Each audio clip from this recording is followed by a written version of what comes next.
გუშინ ამერიკელებმა შეიპყრეს ორი რუსული ტანკერი ეგრეთ წოდებული ჩრდილოვანი ფლოტიდან. ერთი ტანკერის შესახებ დეტალები უცნობია, თუმცა მეორეს ისტორია ზუსტად ვიცით. გემის სახელად ბელა 1 კარიბის ზღვაში 20 დეკემბერს შევიდა. აშშ-ის სანაპირო დაცვამ ეკიპაჟს მოსთხოვა შესამოწმებლად გაჩერება. ბელა 1-ის ეკიპაჟმა კი გაჩერების ნაცვლად გემი მოატრიალა და ატლანტიკური ოკეანისკენ გაცურა. 30 დეკემბერს, როდესაც გემის დევნა გრძელდებოდა, ეკიპაჟმა გემის დროშა შეცვალა რუსულზე. აქამდე ის გაიანას დროშით დაცურავდა. 31 დეკემბერს კი რუსებმა შტატებს შესაბამისი დიპლომატიური ნოტით მოსთხოვეს მათი გემის დევნის შეწყვეტა. რუსული ტანკერის დასახმარებლად რუსეთმა რამდენიმე სამხედრო გემიც კი გააგზავნა. მათ შორის იყო წყალქვეშა ნავიც. გუშინ 7 იანვარს კი რუსული ტანკერის ბორტზე ამერიკული დესანტი დაეშვა. ამ დროს გემი ბრიტანეთსა და ისლანდიას შორის იმყოფებოდა. ტანკერიც და ეკიპაჟიც ამერიკელებმა შეიპყრეს. რუსულმა სამხედრო გემებმა რეაგირება და დახმარება ვერ გაბედეს, მიუხედავად იმისა, რომ იქვე იყვნენ. ცნობილია, რომ ორივე ტანკერი მონაწილეობდა ვენესუელის ბლოკადის გარღვევაში, რომელიც ტრამპმა დააწესა. ამერიკელებმა ორივე გემის ეკიპაჟი დააკავეს და ისინი უახლოეს პერიოდში გასამართლებიან. ეს არის საოცარი ამბავი იმისა, თუ როგორ დაამცირეს პუტინი მთელი მსოფლიოს დასანახად. მსგავსი რამ უახლოეს ისტორიაში არც კი მახსენდება.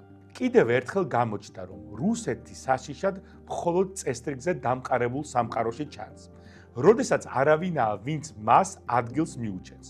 რუსეთი მუდმივად ამ წესებს არღვევს და ამ დარღვევის რეალური საპირწონე მოქმედებას არ იღებს. ხო და მაშინ, როდესაც თამაში ჩდება ვიღაც სხვა და ამ წესების მიღმა მოქმედებს, მაშინ რუსეთს თურმე ძალიანაც ტკივა და არც ისე ძლიერი ჩანს. აღმოჩნდა, რომ ძალის ენაზე საუბარი რუსეთს მხოლოდ მასზე გაცილებით სუსტებთან შეუძლია და მხოლოდ იმ პირობებში, როდესაც იცის, რომ ამაზე სათანადო პასუხს არ მიიღებს. მოდით გავეცნოთ ამ ამბის პრეისტორიას. რუსული ნავთობის გადამზიდი ტანკერები უკრაინაში ომის გამო დაასანქცირეს.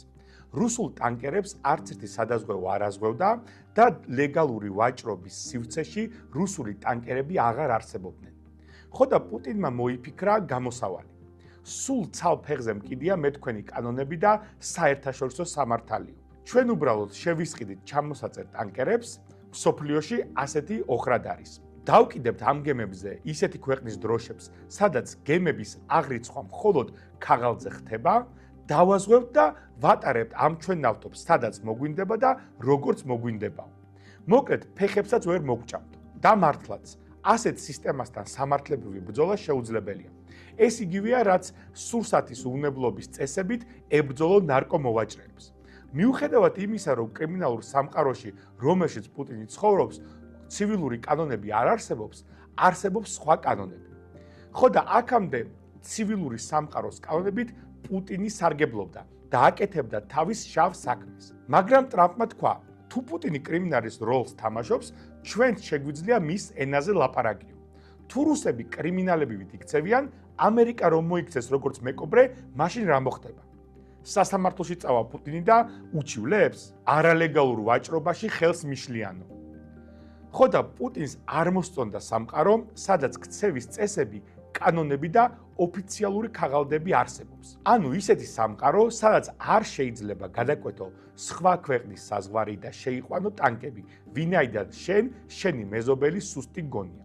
სადაც არ შეიძლება შენს ტერიტორიაზე არსებული სხვა ქვეყნის კომპანიის ქარხნები მიყიდო ვისაც გინდა. პუტინს არ მოსწონდა ისეთი სამყარო, სადაც არ შეგიძლია სხვა ქვეყნის ტერიტორიაზე მოწამლო ან მოკლა ადამიანი. ხო და ამ შემთხვევაში ძალიან ირონიულია, რომ პუტინმა აღმოაჩინა, რომ თურმე არც ისე კარგი ყოფილა, როდესაც სამყარო ცივილური წესებით აღარ მოქმედებს და სხვისი ქმედებებით მას თავზე ჭერი ენგრევა. არ მინდა შეგექმნათ შთაბეჭდილება, რომ მე სამართლებრივი წესრიგის წინააღმდეგ ვარ.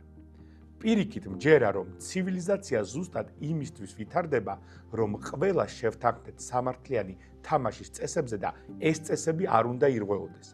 მაგრამ ბოდიში და ვერ ვიდარდებ, როდესაც ჩვენი ქვეყნის მთავარ მტერს იმავე მეთოდებით ებრძვიან, რასაც ის ჩვენს მიმართ იყენებდა. კიდევ უფრო სასაცილო ისაა, რომ უკვე 24 საათია ველოდები, რომ პუტინი გამოვა და იტყვის რამეს. აი ახლა ჩვენ ამას გავცემთ ასეთ პასუხსო, მაგრამ ჯერაც სიჩუმეა. თან ისეთ ქმედებაზეა საუბარი, რომელიც მაქსიმალურად დემონსტრაციულად მოხდა. ტანკერზე რუსული დროშა ეკიპაჟმა სპეციალურად გამოფინა, რომ ამერიკელები მათ არ შეხებოდნენ. როგორ ფიქრობთ, შეიპყრობს რუსეთი რომელიმე ამერიკულ გემს? ვერა? რა იყო დავიჯერო ლავროვის შეშფოთებით შემოვიფარგლებით? ეს ყველაფერი პირდაპირ დაუჯერებელია. ვნახოთ რა იქნება შემდეგ.